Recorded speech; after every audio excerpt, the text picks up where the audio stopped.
1, 2, 3.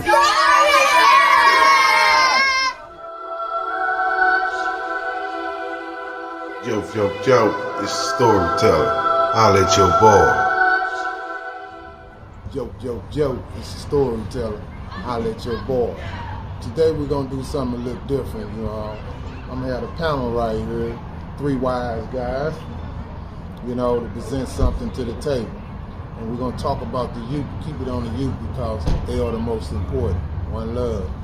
And first off, I would like for you to introduce yourself and speak on a topic that you would like to speak on pertaining to the youth. My name is Brandon Pittman, employee at Auto House BMW. Kind of what I want to talk about is, sometimes I look and put myself in a position of if I was one of the children. So I try not to be out of touch with, what's going on. And a lot of times, what I feel is the kids don't have the time and attention that they need. They're kind of left to do things on their own. They're kind of left to grow up on their own, and there's nobody really showing them things. So what they're learning is things that are superficial, social media,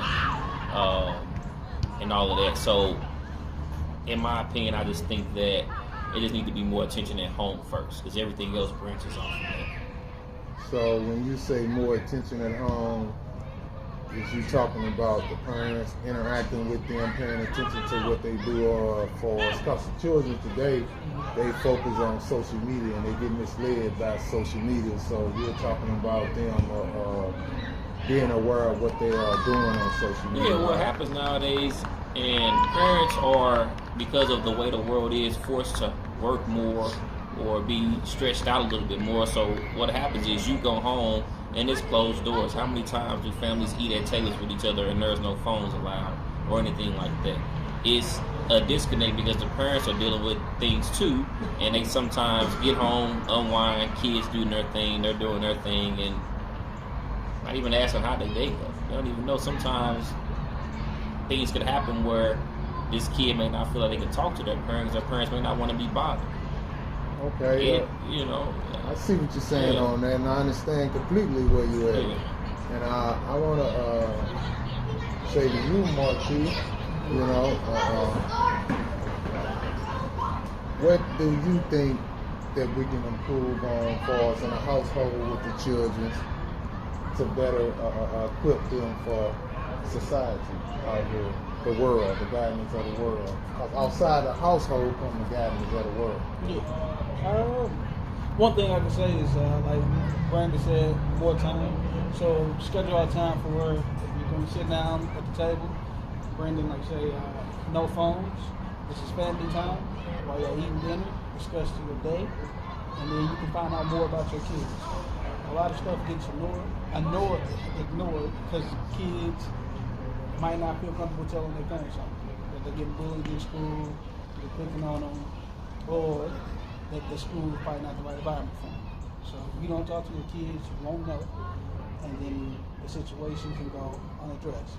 So like with bullying, if kids get bullied, if you don't talk to them, and that's why we see a lot of shooting in schools.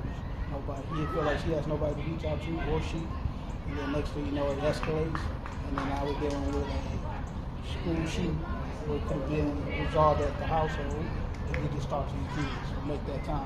A lot of them just spending time on games. So I think that is one key thing that you need to do is set time out for your kids.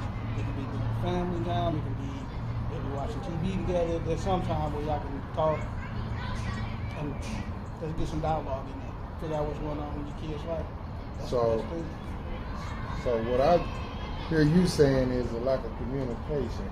It's a lack of paying attention to your children, for detail-wise, the things that they are doing, they're interacting with. And I appreciate that. And for you, Houston, I would like to ask you, you kind of young, what I'm saying, so you kind of know what's going on in that world, but you're wise and you're focused. I would like for you to give your input on for the household of the youth.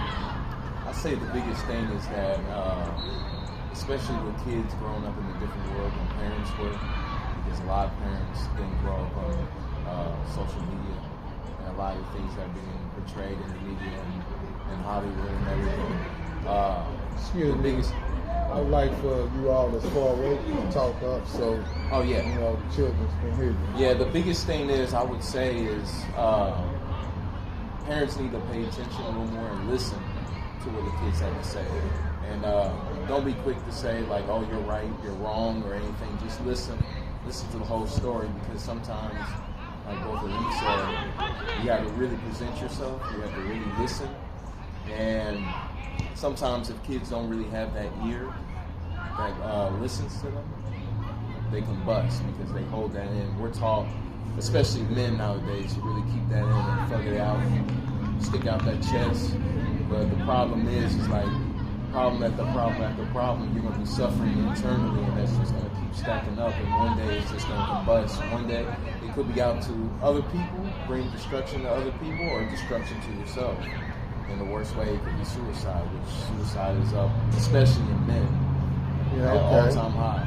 I see what you're saying on that, that we're going back, so to speak, to the barbarian days where, you know, you just hold everything in and you just be a warrior, gladiator or whatever, which in this days and time, you know, that's unacceptable because we are dealing with multitudes of different peoples who are civilized, and we have to maintain that focus and that goal.